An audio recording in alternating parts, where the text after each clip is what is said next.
Sveicināti, dārgie radioklausītāji un jaunieši raidījumā Vērtību kompass. Mani sauc Ronalds Svarups, un šis ir raidījums, kurā mēs atklāti runājam par aktuālām tēmām katram jaunietim un skatāmies uz Bībeli kā uz mūsu dzīves un vērtību kompasu.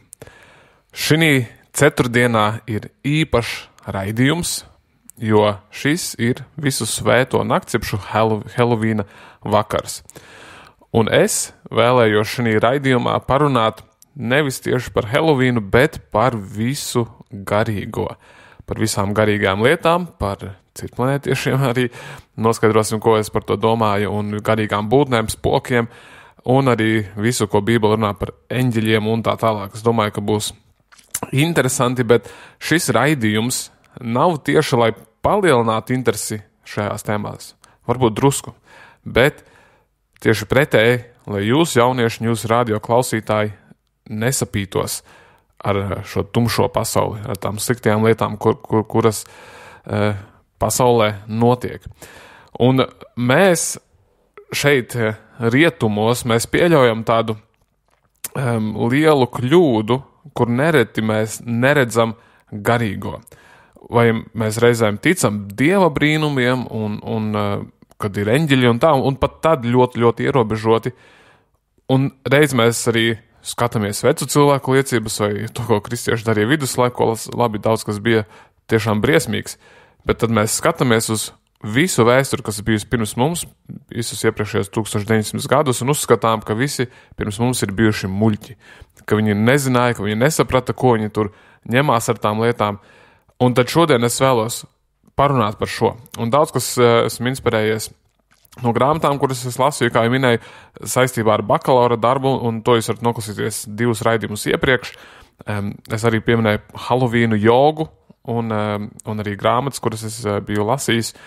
Un arī ir tāds nesen salīdzinoši iznācis raidieraksts, podcasts The Haunted Cosmos, jeb šo vajātais visums, un arī tur es kādas lietas dzirdēju, un tas man palielināja interesi, bet ļoti interesanti ir, kur tad Dievs ir šī visā, kā tad var šīs visas garīgās jomas apvienot kopā.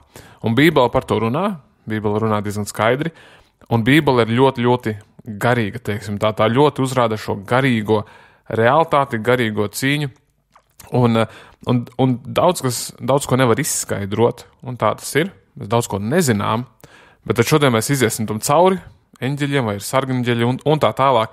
Es ceru, ka atbildēšu tādu lielāko daļu jautājumu, kādas varētu būt. Bet no sākuma ir interesanti redzēt, ko saka Bībele par kādām būtnēm, garīgām un arī fiziskām vai fiziskām slīpsvītra garīgām. Bet jā, no sākuma par pašu tādu skaidrāko, kas ir eņģeļi. Un interesanti ir, kad Bībele apraksta vairākas kārtas ar eņģeļiem. Nav vienkārši eņģeļi. Un tie nav tādi tipiski, kā mēs domājam, vai lidojuši bēbīši, vai kādi cilvēki izskata eņģeļi, bet kaut kāds ļoti tāds pat atbaidošs, tāds jocīgs. Un pirmais tips ir serafimi. Serafimi ir attēloti ar 6 spārniem. Ar 2 tie lido, ar 2 taisat savu seju un ar 2 kājas. Tādēļ mēs nezinām, kā tie izskatās, bet tie ir šie eņģeļi, kur ir vistuvāk pie Dieva. Viņi ir pie Dieva un dzied svēts, svēts, svēts ir tas kungs visu varenais, visa zeme ir pilna ar viņa godību. Šie ir viena no eņģeļiem, un viņi ir pieminēti vairākās raksturvietās. Tālāk ir čerubi. Un čerubi bija tie, kas ir pieminēti arī 1. Mūzes grāmatā, kuri sargāja ceļus dzīvības koku ēdenes dārzā. Un Ecehiela grāmatā viņi ir attēloti ar 4 sejām. Ar lauvas, vērša, cilvēka un ērgļa seju. Un viņu uzdevums ir sargāt Dieva dievišķo godību. Un arī šie čerubi ir attēloti tempļa arhitektūrā, un viņa templis tika izdekorēts viņu izskatā. Un tad tālāk Bībelē mēs lasām par erceņģeļiem, un šie ir tādi eņģeļi, ar kuriem mums ir lielāka saskaršanās. Un, piemēram, Bībele mums piemin Mihēlu un Gabrielu. Tie 2 eņģeļi, par kuriem mēs zinām par erceņģeļiem, un viņiem ir bijusi nozīmīga loma dažādos notikumos. Un Daniela grāmatā tas ir notikums, kas daudzus no jums ir līdzis varbūt padomāt, kas šeit tieši notiek, ir tāds interesants stāsts, kur nāk erceņģelis Mihaēls un viņš runā uz Danielu. Un viņš saka, jau no pirmās dienas, kopš tu centies izprast notikušo un pazemojies savu Dievu priekšā, tavi vārdi ir uzklausīti, un es gribēju ierasties tavas lūgšanas dēļ. Bet persiešu valsts sargaņģelis mani atturēja 21 dienu, kamēr beidzot Mihaēls, viens no galvenajiem sargaņģeļu priekšniekiem, man nāca palīgā, un man izdevās atstāt Mihaēlu vienu pašu pie persiešu ķēniņu sargaņģeļa. Un es atnācu to paziņot, un tad viņš pastāstīja tālāk šo ziņu, kas notika ar tautām laiku galā, šo pareģojumu. Bet tas tāds interesants stāsts, nāk eņģelis, viņš netiek pie Daniela, viņš tiek aizkots Persijā 21 dienu, un tad erceņģelis Mihaēls viņu atbrīvo un paliek tur vēl cīnīties, vai kaut ko tur sakārtot vēl, un tas liekas interesanti, parāda tādu, ka eņģeļi pat ceļo, un notiek tāda garīgā cīņa, un tas ir interesanti, un mēs nezinām visas atbildes uz šo, bet mēs redzam, ka ir tāda kā struktūra, ka Dievs sakārto, kad ir tāda hierarhija ar eņģeļiem, un tas arī interesanti parāda, ka Dievs ir kārtības Dievs, ka arī struktūra un kārtība ir arī debesīs. Un tad pēc viņiem seko parastie eņģeļi. Un šīs ir visbiežāk pieminētās debesu būtnes Bībelē. Viņi darbojas kā Dieva vēstneši, kā šeit redzējām, var sūtīt ziņu. Viņi var palīdzēt cilvēkiem, viņus var vadīt un arī izpilda Dieva tiesas, Dieva spriedumus. Par to vairāk beigās. Un eņģeļi parādījušies daudziem cilvēkiem, Ābrahamam, Jēkabam, Marijai, un tad parasti viņi nodod kaut kādus Dieva vēstījumus vai norādījumus, un ir cilvēki, kas arī mūsdienās ir teikuši, ka ir satikuši eņģeļus, redzējuši viņus, un kaut kādā ziņā piedzīvojuši viņu darbību. Un mēs arī gan jau zinām to stāstu, vai ir tāds populārs stāsts, kur kāds misionārs, kurš zināja, ka viņam uzbruks, tanī dienā viņš bija ciltī, viņš bija gatavs jau mirt, viņš lūdza Dievu, un arī draudze mājās lūdza par viņu Dievu. Un tā, kad šie uzbrucēji nāca, tad viņi neuzbruka viņam, un viņš nesaprata, kāpēc. Un pēc kāda laika viņš satiek šos iedzīvotājus un saka, un viņš prasa, kāpēc jūs man neuzbrukāt, jūs taču teicāt, kā man uzbruksiet, un viņš teica, ka nē, kad neuzbruka, jo ap viņu taču bija vīri, daudz vīru stāvējuši, kādi vīri, es biju viens pats, nebija nekādu vīru, bet tur bija eņģeļi, kas viņu aizsargāja. Un es šādu stāstu atceros, kādreiz lasīju kādā grāmatā, un ir daudz līdzīgi stāsti, kur cilvēks liekas kaut kas attur, kaut kas viņus izvelk, kaut kas viņus pasargā vai pagriež stūri, vai kaut kas notiek tāds neparedzams. Un tad daudz uzskata, ka tie ir tie eņģeļi, kas darbojas. Bet tad jautājums rodas, ok, ir šie eņģeļi, bet vai katram no mums ir savs sargaņģelis? Un ir tāda interesanta raksturvieta Mateja 18. nodaļā, tur Jēzus runā par bērniem sākumā, un tad viņš saka šādus vārdus, viņš saka, pielūkojiet, ka jūs nevienu no šiem mazajiem nenicināt, jo es jums saku, viņu eņģeļi debesīs vienmēr redz mana debesu tēva vaigu. Jēzus saka, šo bērnu eņģeļi debesīs redz debesu tēva vaigu.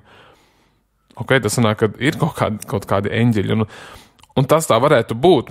Jēzus saka, jā, ka ir eņģeļi, kas redz debesu tēva vaigu, tāpēc nevajag viņus nicināt, jo tad visdrīzāk būs sots no šiem eņģeļiem. Bet vai katram ir savs eņģelis, vai cik viņi ir, to mēs nezinām. To nezina neviens, un vispārējais ir interpretācija. Bet viennozīmīgi nevajag iet un lūgt šos eņģeļus. Mēs Bībelē redzam, kad eņģelis parādas pie visiem personāžiem, viņi krīt, viņi ceļos priekšā, tad viņš saka, nē, celies kājās, nepielūdz mani, nepielūdz radību, pielūdz radītāju. Un tad slavēlkot kopumā par eņģeļiem, viņiem ir dažādi uzdevumi, ir dažādas kategorijas, bet Bībelē viņus redz, ka viņi ir kā kareivji, viņi iet un vai vairāk stāsta par Ēliju un citur, kur viņi izpilda uzdevumus, nokauj vesels karaspēkus. Viņi pielūdz Dievu, viņi sargā un viņi vada. Bet Bībelē tiek pieminētas arī citas debesu būtnes. Un arī Daniela grāmata un citur piemin tādas dzīvās radības, kurām pat nav nosaukuma, un viņi ir tādi dažādi riteņi, kas ripo visi ar acīm saklāti, un vēl kaut kas, un tādas jocīgas būtnes, jūs varat pameklēt, ir attēli uztaisīti Google, var pameklēt, kā tie radījumi varēja izskatīties, cilvēki viņus ir zīmējuši, skicējuši pēc Bībeles, bet vienkārši Dievs ir ļoti interesants. Ja viņš ir radījis daudzas lietas šeit virs zemes, ka mēs domājam, kāpēc Dievs to radīja, tad viņš arī radījis daudzas garīgas būtnes. tādas īpatnējas, garīgas būtnes, kuras ļoti, ļoti īpatnējas. Bet jā, Dievs ir radošs Dievs, viņš arī tādas ir radījis, tā ka šo būtņu ir daudz visādi, un es domāju, mēs nezinām pat visas, un mēs debesīs varēsim tad atklāt viņa funkcijas un to, kā viņas izskatās un tā tālāk. Bet tālāk Bībele piemin arī dažādus tādus dzīvniekus vai mītiskus radījumus. Un pirmkārt, Bībele piemin arī pūķus un dinozaurus. 74. psalms saka, tu esi sabangojis jūru ar savu spēku, sadragājis pūķu galvas virs ūdens. Un piemin Leviatānu, lielo jūras briesmoni un tā tālāk. Un Ieba grāmata piemin arī dinozauru. To sauc par begimotu, bet pēc tā apraksta viņš neizskatās pēc begimota. Tur ir rakstīts, ka viņš izstiep taisnu un stingru asti, kā ciedru koku, un viņa dzīslas, kāju dzīslas ir cieši sapītas kā virve, kauli kā vara caurules, viņu nevar caurdurt ar neko, viņa degunā neviens nevar ielikt gredzenu, ka viņa nevar savaldīt. Un tad Dievs saka Iebam par šo briesmoni, redzot, ko viņš zina, kas tas ir. Viņš saka, tik pieliec viņam savu kailo roku, tad sataisies jau uz karu, un tu vairs turpmāk tā nedarīsi. Kaut kas iebēdējošs, milzīgs, spēcīgs. Un es drīzāk tas nav begimots. Bet jā, Bībele piemin arī šos stāstus, un interesanti ir, ka visās citās kultūrās tiek pieminēti arī šie paši dzīvnieki. Gan šie pūķi, dinozauri, gan milži, kas ir nākamā lieta, arī tiek pieminēti citās kultūrās. Un tā kā Bībele par tiem runā, piemin, un visdrīzāk, kad kādi no tiem varbūt bija vēl palikuši pēc plūdiem, mēs redzam stāstus, ir bildes arī internetā pieejamas, kur ir dinozaura pēda iekšā ar cilvēku pēdu, ka viņi ir bijuši vienlaicīgi. Un tad pēc šiem aprakstiem sapratam, ka viņiem vajadzēja būt vienlaicīgi, un visdrīzāk tad viņi ir izzuduši pēc lielajiem plūdiem, varbūt kādi vēl palika, pūķi vai kādas citas radības, kuras ar laiku tad cilvēki iznīdēja. Bet tas varētu viennozīmīgi būt. Un tad Bībele runā par tādām radībām, kuras, var teikt, ir parastas, bet viņas nav tik parastas, kā no sākuma liekas, un tie ir milži. Un Bībele vairākās vietās runā par milžiem, par Anaka dēliem, no Nefilim cilts, no milžu cilts, kuru acīs tad šie jūdi bija kā siseņi. Un 5. Mūzes grāmatā 3. nodaļā tiek pieminēts Ogs Basamas ķēniņš, kurš bija beidzamais no pāri palikušajiem rafiešiem. Tas ir vārds briesmīgie. Un viņa atdusas vieta, viņa kaps bija darināts no dzels, un tas ir bijis 4 metrus garš un 1,80 m plats. Sanāk liels no dzels taisīts kaps, un pēc tam cilvēki pēc tās nostāstiem ir ap šo kapa vietu, kur tai vajadzēja būt, ir sataisījuši tādas jocīgas okultiskas vietas, akmeņus salikuši, tā bijuši tāda iespējams pielūgsmes vieta. Bet mēs redzam, ka Bībelē bija milži. Vairākās vietās tas tiek stāstīts, un mēs zinām stāstu par Dāvidu un Golijātu. Sanāk, viņi arī pēc tam dzīvoja. Šis bija tad pēdējais, tas Ogs, bet pēc tam bija vēl kādi milži arī palikuši. Sanāk, varbūt viņi kaut kur bija vēl. Bet jautājums, no kurienes viņi radās, un viss tāda mistiskākā rakstvieta, par kuru Bībelē mēs daudz neko citu nezinām, ir 1. Mūzes grāmatā 6. nodaļā rakstīta. Un tā runā par Dieva dēliem, kuri tie tādi kritušie eņģeļi aprakstīti, garīgās būtnes, kurām bija seksuāls attiecības ar sievietēm, kā rezultātā radās milži, un varbūt arī tad citas būtnes. Un interesanti ir, kad līdzīgi grieķu un romiešu mitoloģijā apraksta pusdievus, ka nāca kādas garīgas būtnes, bija kontakts ar cilvēkiem un radās tādi pusdievi fiziskas būtnes, bet ar garīgām spējām. Un te teikts 6. nodaļā, ka tie bija varoņi, kas bija senlaikos vīri ar vārdu. Šie dievdēli gāja pie meitām un dzemdēja bērnus, kas bija varoņi, ietekmīgi, spēcīgi, kaut kas īpaši, un neko citu īpaši mēs tālāk nezinām, bet ir citas tautas, kas par to runā. Un kas saka, ka bija radības, kuras bija ne tikai garīgas, bet arī ar kaut kādām fiziskām īpatnībām, ļoti tādas varenas, spēcīgas, un tās varēja būt labas un netik labas. Un tas ir tik tālu, cik Bībele aptuveni iet. Bet tad es tagad vēlos pieskarties tam ikdienā, ka mums ir daudzi stāsti, tādi mistiski stāsti, tūkstošiem stāstu, kur cilvēki stāsta viņus, bet viņi šķietami nemelo, jo viņi pasaka to riskē, ir pat vairāk stāsts, kur cilvēki ir, vai no tie bišķi ciplinētieši vai sniega cilvēki vai vienalga, kas, viņi saka, kaut kas ir noticis, tāds notikums, un viņi tiek pat uzupurē visu savu dzīvi, karjeru, laulību, ģimenes, un saka, nē, tā bija īstenība, kaut kas notika ar viņiem. Un jautājums, kas tie tādi ir?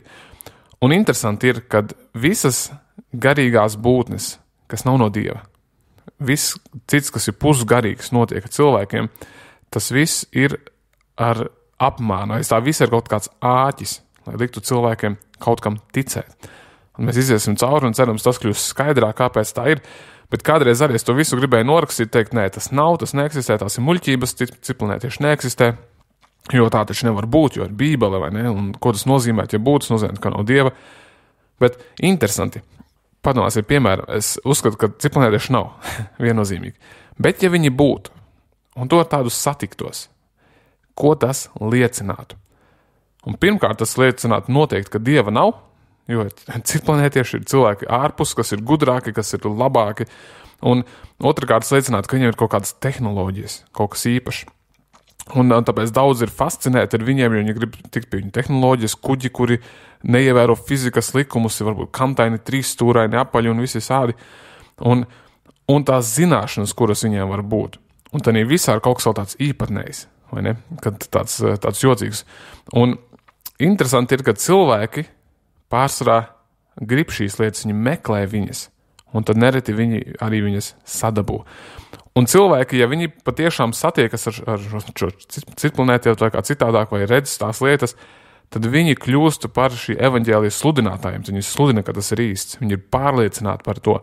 Un esmu kādus arī stāstus lasījis, kur cilvēki teica, jā, ka citplanētiešiem ir savs nevis evaņģēlijas, bet tā vēsts, ko viņi grib pateikt, un teikšu godīgi, tā ir ļoti nekristīga vēsts. Tā ir tieši pret dieviska, pret Jēzu Kristu. Un tas ir apzināti. Un ja ir šādi cilvēki, ka to ir pārliecināti pāris cilvēki, skriet un stāst, un tas tāds pusmisticisms, un mēs nezinām, ko tas valdības tur, kas ir pieņems Amerikā vai Krievijā vai kur citur, jo pierādījumi diezgan daudz, bet daudz, kas ir klasificēts un neredzams, un tad liekas, bet kā tad ir īstenībā, un to īsti nevar saprast, bet ja viņi būtu, piemēram, ja cilvēks ir pārliecināts, ka viņi ir, tad Dievu viņš neticēs Dievam. Viņš baznīcas ir muļķības, jo es taču redzēju šo te, vai ne to, kas man notika. Un tādēļ es gribu teikt, ka šīs ir tās garīgas būtnes, kuras noteikti izmanto šo. Viņas pieķeras pie šī. Un viņas testē, uz kuru tas varētu strādāt. Kādiem jābūt nosacījumiem, kam jābūt tam, lai tas varētu kaut kur strādāt. Un pārsvarā šie visi citplanētieši stāsti nāk no Amerikas, bet tas ir, protams, ļoti attīstīta valsts, tehnoloģijas, materiālistiska valsts, un nekas vairāk nerunā par materiālismu kā šis, kā citplanētieši. Tas ir materiālismu kronis, ceļošanas ar pasaulēm, laika manipulācija un daudz kas cits. Tagad tas ir viens no tādiem spektriem. Otrs, piemēram, jetī, sniega cilvēki. Un ja viņi būtu patiesi, piemēram, ja viņi ir kaut kā izauguši, tad citi teiktu no pētiķiem vai no kaut kā cita nākuši, tad atkal tas liecina par evolūciju, tas liecina par kaut ko tādu, ka Dievs nav, ka ir kaut kas tāds jocīgs palicis, un pārsvarā šīs būtnes, viņas nav ne tikai vienkārši mistiskas vai retas, bet viņas ir arī ar kaut kādām garīgām lietām. Citi saka, ka tie jetī tur ir telepātiskas spējas, viņi var sazināties ar viņiem un vēl kaut ko citu, bet interesanti ir arī cilvēki, kas sastopas ar viņiem, šķietami sastopas vai arī patiešām sastopas, ka viņi vēlas viņus satikt, viņi paliek atkarīgi no viņiem, viņiem liekas, ka viņi tā kā viņi tādi sargi, ka viņi gaidītāji, ir stāsts, kur cilvēki saka, ka viņi pat tur jebkurā brīdī aiziet un pārnakšņot satikt, un tad viņi tur būs, un tā tālāk. Bet tas arī ierauj cilvēks tajā misticismā, sakot, ka ir tādas būtnes, viņas kaut ko dara, viņas esot cilvēciskas, un tā tālāk. Bet interesanti ir arī pie šiem visiem stāstiem, kas ir kopīgs. Tā, kad cilvēki pirmo reizi, vai arī pat katru reizi, kad to satiek, viņi sajūt milzīgas bailes. Un tas ir interesanti. Bailes, tāds izmisums, paranoja, neskaidrība, kaut kāda. Un ir daudz dažādi tādi radības stāsti daudzās kultūrās. Dažās kultūrās atkārtojas viņas zem citiem vārdiem, citās mazāk, es viņas nesaukšu. Visas, tas nav būtiski pie šī visa, bet tā lieta ir citas, viņas pat var fiziski varbūt iemiesoties un liekas tā kā staigā vai vienalga kā.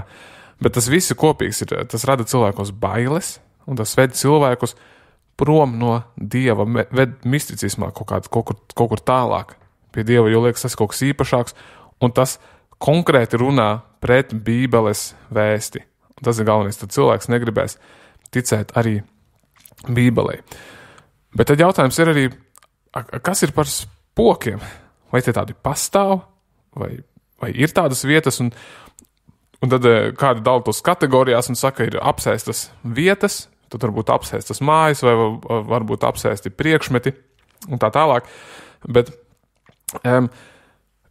šā vietā būtu, ja spoki atkal būtu īsti, kas ir tas apmāns, ko ļaunais gribētu pateikt, ja tie būtu īsti? Un pirmkārt, viņi teiktu, kad neeksistē šī pēcdzīve, ka dzīves iesprūst, ka dvēseles iesprūst šeit, vai ka viņā vajag kādu palīdzību, vajag atrisināt šīs lietas. Un man ir paziņas, pašam rados, kuri saka, viņi var komunicēt ar mirušajiem, viņi dzird, ko viņi saka, arī pēc kāda manu tuvinieku nāves, ka var runāt ar šiem cilvēkiem. Un es zinu pēc tiem stāstiem, ko es stāstīšu, tas nav tas cilvēks. Es zinu, ka viņš tādas lietas neteiktu. Bet tas apmāns ir ļoti, ļoti tuvs. Un tad liekas, bāds šajā situācijā vajadzēja vilkt šo cilvēku tuvāk Dievam, un ļaunais izmanto tieši, lai vilktu tālāk prom, kad tas apstiprina šīs lietas. Jā, ka tieši tā garīgā pasaule eksistē, un ka baznīca ir muļķības. Un nereti šie gariņi, vai visādi viņus mēdz saukt, cilvēki domā, ka viņi nāk tā kā ar palīdzību, ka viņi ir jauki, ka viņi var būt labi, ka viņi pat var visādi svētīt, ja tu pret viņiem labi izturēsies un tā tālāk. Un es varu skaidri pateikt, ka tie visi ir ļaunie gari, ja tādas lietas notiek, ja ir apsēstas mājas vai vēl kaut kas, tie ir ļaunie gari, kas darbojas. Un viņi izliekas, viņi vienmēr izliekas, viņiem kādu tēlu no pagātnes vai kādus notikumus, teiksim, tur bijis karš vai tur bijis kapsēta vai tur bijis vienalga kaut kāds notikums, augsts emocionāls notikums, viņi saka, vai kādu priekšmetu paņem, un viņi izliekas pie šī visa un piedod tam kaut kādu īpašu nozīmi. Mēs arī zinām, Pokaiņu mešu un citas vietas, kur tad cilvēki iet un apzināti meklē, viņi zina, bet te ir tā vieta, te kaut kas notiek, te ir bijušas situācijas. Un viņi izmeklē šīs vietas, un tas apstiprinās tur. Tur viņi sajūt, un tāpēc gari iet tur, jo viņi zina, te kaut kas notika, un te cilvēki paši nāks, un tad tas apstiprināsies. Un ja te bija kauja vai cīņa, un tagad te notiek visādi spoki rādās, tad tas apstiprina to, vai ne? Ka šīs dvēseles paliek, vai kaut kas notika, un nedod Dievs tev mājā, kāds cilvēks nomirst vai kaut kas tāds, viņš tur rēgosies, un to māju nevarēs pārdot, un vēl kaut kas, un tad cilvēkos ir bailes, paranoja, tad viņi iet un prasa, vai tur bijis kāds cilvēks, vai kas ar viņu noticis, un tad ir visi šie mēdīji, ekstrasensi, kas nāk, un tad pēta lietas, un tas ir milzīgs apmāns. Un interesanti ir, kad vecajā derībā ir notikums, kur Sauls vēlas izsaukt Samuelu. Un atnāk šī ekstrasense vai tā mirušo apvārdotāja, un tad Sauls saka, izsauc viņai Samuelu. Un tad viņi izdara savu to visu rituālu maģiju, sauc Samuelu, bet tad viņa pati paliek bāla, ir šokā, nesaprot, kas notiek, jo atteisās zeme un iznāk Samuels ārā un saka to, ko tiešām Samuels teiktu. Un es domāju, tas bija patiesi Samuels, kurš iznāca, bet tas interesantais ir, ka tā pati sieviete bija pārsteigta, ka tas nostrādāja tieši tā, kā tas nostrādāja. Iepšu, ka viņa bija gaidījusi, ka notiks kaut kas cits, vai ka tas viņas garu starpnieks, kurš izliekas, un vai nāks tas neīstais Samuels, bet neko tādu viņa pati nebija redzējusi, kas notika. Un Samuels pateica to, ko Saulam vajadzēja dzirdēt, un pēc tam arī viss notika tā, kā viņš to pateica. Bet tas ir ļoti interesants notikums, kur pat Dievs deva tādu pieeju vai tādu interesantu lietu, kur Sauls varēja piedzīvot un sazināties ar šo mirušo, kur pati šī sieviete bija pārsteigta, nekad nebija neko tādu redzējusi. Un es domāju, ka visas pārējās pieredzes viņai arī, ko viņa darīja, viņu pazina kā tādu, un arī jaunajā derībā mēs lasām cilvēku, kas to darīja, ka viņi zina, ka tas ir īsts, viņi ienes pat lielu peļņu varbūt, viņi darbojas, viņi redz lietas. Tā varbūt kādi gariņi saka, viņi zina, kas notiek tur pasaules otrā malā, viņi zina kādas lietas par tevi no tavas pagātnes, vai vienalga, kas tas būtu, bet tās visas ir manipulācijas, viņi izliekas, cenšas apmānīt mūs, un mēs zinām tāpēc, ka ļaunais Sātans, viņš ir melu tēvs, viņš izliksies. Un var tā būt, tad apmēram cilvēks nomirst, un pēc tam viņš nāk un rādās, un kādas pieredzes var būt tiešām tādas, ko Dievs dod, kas atkal dod tādu mieru, apstiprina, ka šis cilvēks ir tiešām bijis, ka viņš būs ar Dievu un tādi iedrošinājumi, bet pretēji arī tas var būt no ļaunā. Un, piemēram, kas var būt vēl sliktāks, piemēram, kad cilvēks nodzīvojis grēcīgu dzīvi, bijis ļauns, un tad, piemēram, nomirst, un pēc tam parāda, ka viņš ir debesīs, jau tagad vai viss ir labi.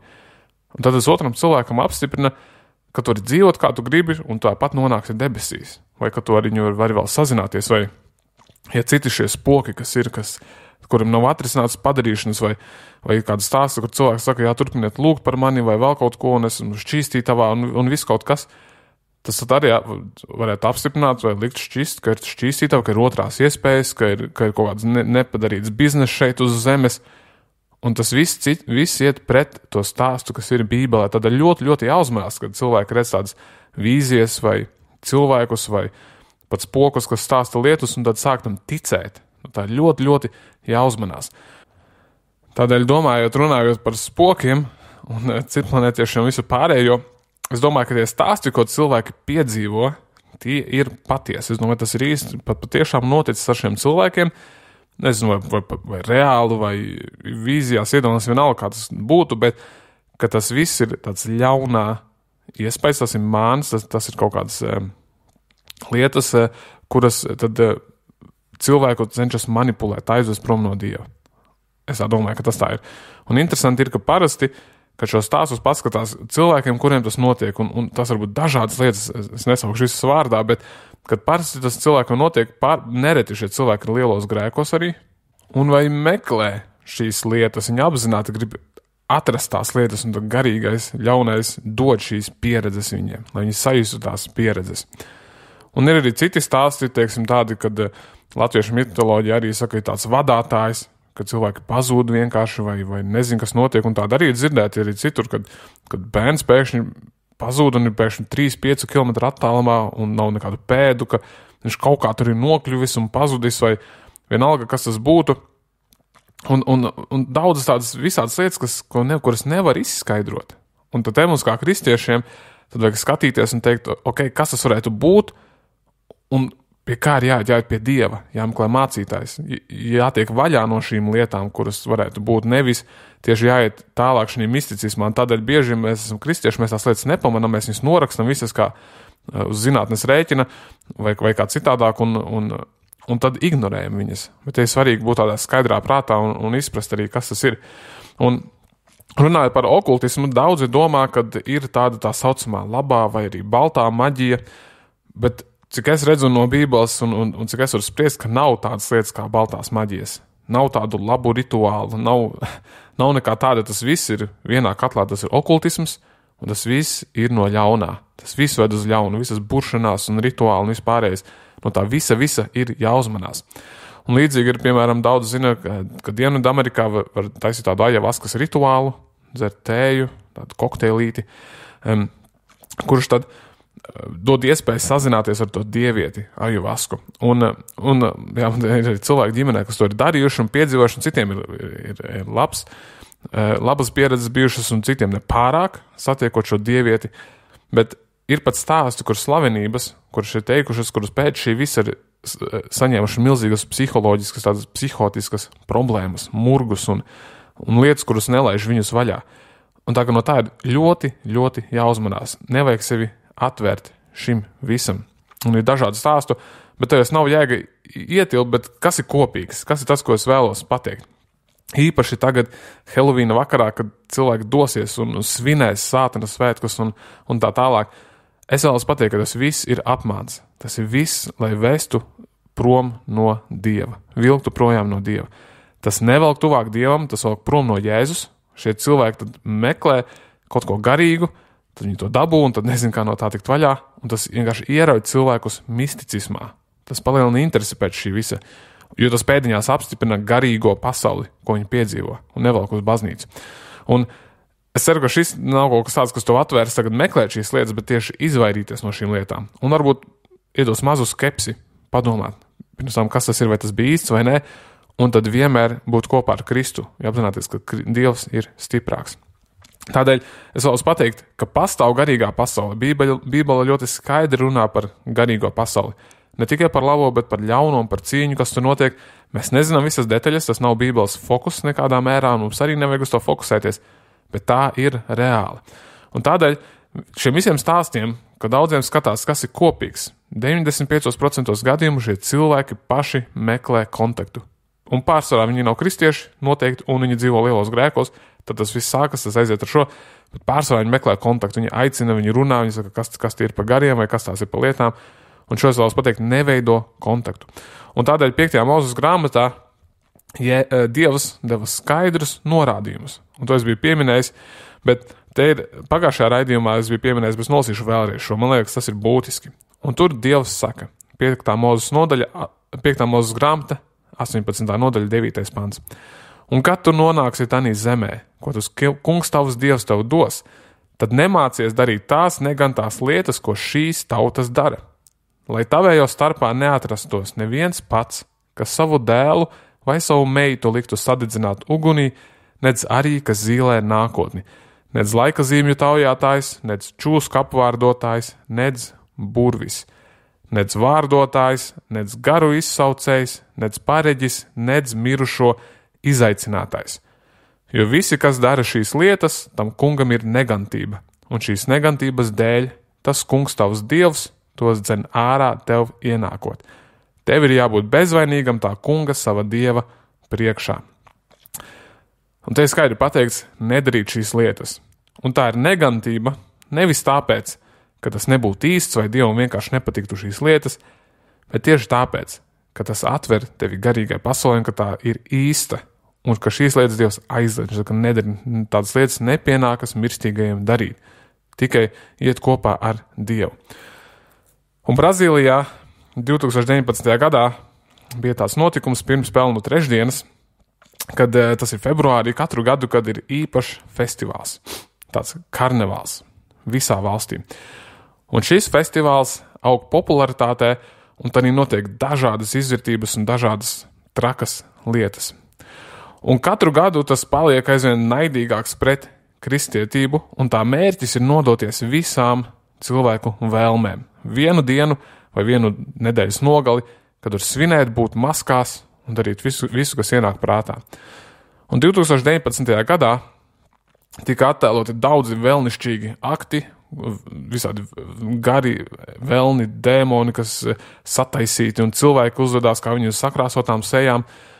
Un vēl kaut kas, bet tas kronis visam bija tas, kā Jēzus tika attēlots kā sātana sakauts, ka sātans viņu sakāva caur to, ka vienkārši pieskārās sātana potītē, kad sātana bija tik milzīga spēja. Pēc šī pasākuma 2019. gadā Brazīlijā baznīca sāka protestēt un iesūdzēja šo festivālu, lai būtu sasniegta taisnība par ticību, kura uzcēla šo valsti. Baznīca vēlējās, lai tiktu sodīti šie cilvēki, kuri zaimoja Dievu. Un šis process ilga 3 gadus. Līdz 2022. gadā tika saņemta ziņa, ka baznīca zaudēja. Šos 3 gadus nenotika šis festivāls, jo mēs zinām, 2020. gadā sākās Covid, tieši ap ziemas laiku, un tad viņas nenotika, bet pēc šiem 3 gadiem baznīcai bija pateikts, ka viņa ir zaudējusi, un tad 2023. gadā tika rīkots atkal no jauna šis karnevāls. Baznīca tam nepiekrita, viņi nevēlējās šo festivālu un zināja, ka tas visdrīzāk būs vēl trakāks, kā bija šis 2019. gada karnevāls. Un tagad bija plānojušas vēl vairāk pilsētas, un tieši tādēļ, ka nebija šie svētki bijuši 3 gadus vēl vairāk to un īpašāk svinēt. Un tad pēkšņi, nekur neredzot, karnevāla tieši sākumā, īsi pirms viņam vajadzēja būt, parādījās vētras un nokrišņi Brazīlijas krastos. Un šī nedēļas nogalē nolīja rekordliels daudzums lietu. Pilsētas sāk atcelt šo karnevālu, un beigās lielākā daļa arī atcēla. Un šie lieti bija tik lieli, ka bija kalnu grūmi, kur aizskaloja projām veselus ciemus. Cilvēki nomira un pazuda. Mājas tika sagrautas, infrastruktūra tika iznīcināta, 600,000 cilvēku palika bez mājām. Tā bija vēsturiska katastrofa. Jūs varat apsīties bildes, kur visi São Paulo pilsēta ir nevis noskot, bet pilna ar ūdeni, viss plūdos, un tā tālāk ir daudzas bildes par šo notikumu. Bet kāpēc es šo stāstu? Viņu pamatojums šim bija klimata sasilšana. Bet es to tā neuzskatu. Šis nebija negadījums, tā nebija kāda nejauša lieta. Amosa grāmatā 3. nodaļā stāv rakstīts, ja pilsētā pūš tauri vai ļaudis, tad lai nesabītos. Vai var gadīties, ka pilsētā kāda nelaime notiktu, kam Dievs nebūtu licis notikt. Jo Dievs tas kungs neko nedara, neatklājas savu noslēpumu praviešiem, saviem kalpiem. Nekas nav negadījums, un šis arī nebija negadījums. Šis lika izgāzties Dieva spriedumam pār šo pasākumu. 104. psalms saka, tu ūdeņus liec savai pilī par pamatu, tu brauc uz mākoņiem kā ar ratiem, tu skrien ar vēja spārniem, tu dari vējus par saviem vēstnešiem un ugunsliesmas par saviem kalpiem. Atklāsmes grāmatā 16. nodaļā ir teikts, es dzirdēju stipra balss templī sauca 7 eņģeļiem. Ejiet un izliet 7 Dieva dusmu kausus pār zemi. Un tie bija Dieva eņģeļi, kas nāca un izlēja savas dusmas pār šo zemi, pār šo pasākumu, lai tas nenotiktu. Un Dievs neļaus sevi apsmieties, viņš būs stiprāks un varenāks, un tādēļ mēs varam priecāties un būt staigāt gaismā un drošībā kopā ar Dievu un nebaidīties nec no kā, nec no cilvēka vai garīgas būtnes, jo Dievs ir stiprāks. Un to es vēlējos nodot ar šo visu, tādēļ stāviet stipri, jaunieši un visi pārējie radio klausītāji, neļaujieties šiem Halloween un visu citu meliem jūs ievilkt iekšā. Stāviet stipri, mīlestībā, ja iespējams uzrunājiet šos cilvēkus, lūdziet par viņiem, sludiniet šo vēsti un atturiet viens otru no okultām lietām, no misticismu, no visa cita, no kā Dievs mūs brīdina, lai mēs izvairamies un lai mēs šīs lietas nedarām. Paldies, ka klausies šo raidījumu. Ja tevi šis raidījums iedrošināja, tad aizsūti arī to kādam, kuru tas varētu iedrošināt. Varbūt, ja zini kādu, kurš okultismā ir, vai kaut citur, aizsūti šo. Un, ja tu nezini, tad arī šis raidījums ir pieejams arī Spotify un citās raidierakstu vietnēs. Un es labprāt arī priecātos par tavu atsauksmi, par tavu arī ideju kādām nākamajām tēmām, un varbūt, ja tev ir bijusi kāda okultiska pieredze vai kas cits, tad droši arī var man uzrakstīt, padalīties, vai šis, ko es saku, ir patiesas un rezonēt, un to var izdarīt, apmeklējot mājaslapu ej.uz/vērtību kompas, rakstot bez garumzīmēm, bez atstarpēm. Bet noslēgumā lūksim. Slavu un pateicību Tev, Dievs, ka Tu esi stiprāks, ka Tu esi varenāks, ka Tu esi klātesošs, un ka mēs varam Tevi pazīt. Un Tu, Dievs, paciet daudzas lietas, Tu paciet kā cilvēki dara lielu ļaunumu un iet prom no Tevis kā stūrgalvīga tauta, Dievs, bet mēs lūdzam, lai Tu vestu šos cilvēkus pie Tevis, lai Tu viņus uzrunātu un liktu atgriezties viņiem atpakaļ no šī aplamā ceļa. Un lieto visu, kas ir Tavā spēkā, Dievs, mēs lūdzam, lai Tavs prāts notiktu, lai cilvēki varētu iepazīt Tevi un saprast, cik Tu esi labs, tiešām, Dievs, cik ir labi būt kopā ar Tevi, cik tas ir tīkami staigāt Tavos ceļos, Dievs. Un es lūdzu, lai šie radio klausītāji arī to saprastu un sekotu Tev un nesekotu sātana meliem. Jā, Dievs, es lūdzu, lai mēs būtu gudri, lai mēs atpazītu patiesību un nedarītu tās lietas, kuras Tev nepatīk un kuras Tu ienīsti. Jā, māci mums staigāt Tavos ceļos ar bijību un prieku. To mēs lūdzam Jēzus Kristus vārdā. Āmen. Sekosim Dievam un Bībelei, mūsu dzīves un arī vērtību kompasam. Jaunieši, īpaši vīri, esiet stipri un droši, un meitenes, sargājiet savu sirdi. Tiekamies nākamajā raidījumā.